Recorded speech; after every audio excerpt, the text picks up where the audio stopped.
নতুন নতুন আইন ফাঁস হইতেছে। তবে এই নিউজটা শোনার পর অনেক ভালো লাগলো প্রবাসীদের জন্য। যারা বেতন পান না বা বেতন না পেয়ে অভিযোগ করেন, সেটি পরিবর্তন হয়েছে।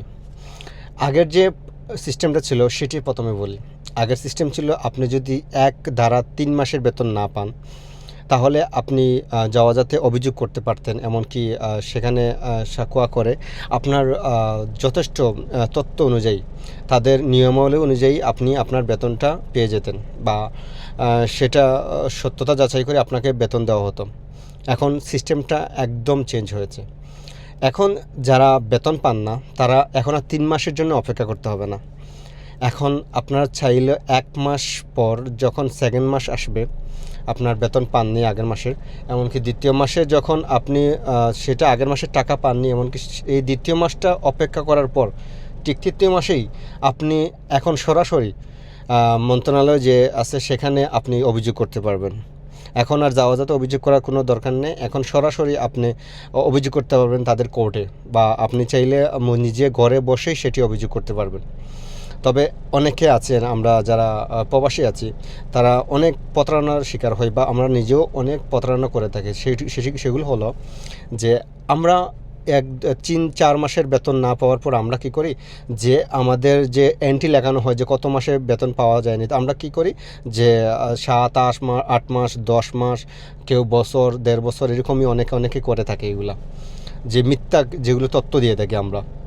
তবে অনেকে আমরা এখন জানি যে এখন বেতন শুধু ক্যাশে আসে না, এখন শুধু কার্ডে আসে।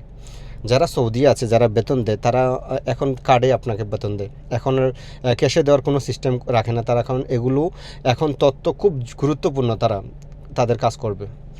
তো দয়া করে যারা বেতন ২ মাসের না পেয়ে যখন অভিযোগ করবেন, আপনারা মন্ত্রণালয়ে যে অভিযোগ করবেন, সঠিক তথ্য দিবেন, কখনো ভুল কিছু দিবেন না।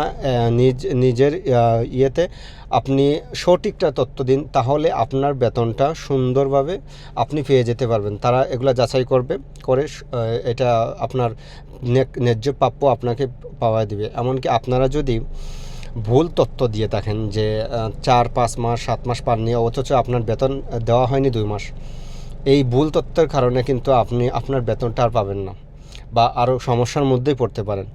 তো যারা এখনও বেতন টেতন পাননি বা এগুলো নিয়ে করতে চান, তাহলে তারা এই খবরটা জেনে রাখবেন যে এখন আর ৩ মাসের জন্য অপেক্ষা করতে হয় না। এখন ২ মাস পরে আপনি চাইলে অভিযোগ করতে পারেন, তাও আবার নিজে ঘরে বসে অভিযোগ করতে পারবেন আপনি সেই ওয়েবসাইটে, তাদের ওয়েবসাইটে। যদি আপনারা না বুঝেন বা না জানেন, তাহলে আপনি মক্তবের হাওলা নিতে পারেন। এমনকি বিভিন্ন ট্রাভেলস আছে, এজেন্সি আছে, সেগুলোর সাথে কথা বলতে পারেন, তারা আপনাকে সিস্টেম করে দেবে। তবে ভুল কোনো তথ্য দেবেন না, কারণ ভুল তথ্যে আপনি ফেঁসে যেতে পারেন। আপনার অনেক কিছু ক্ষতি হতে পারে। এমনকি তারা আইনগত অনেক অভিযোগের উপর নির্ভর করে আপনার কিন্তু অ্যাকশন নিতে পারে আপনার উপর। সেগুলো দিকে খেয়াল রাখবেন। ধন্যবাদ।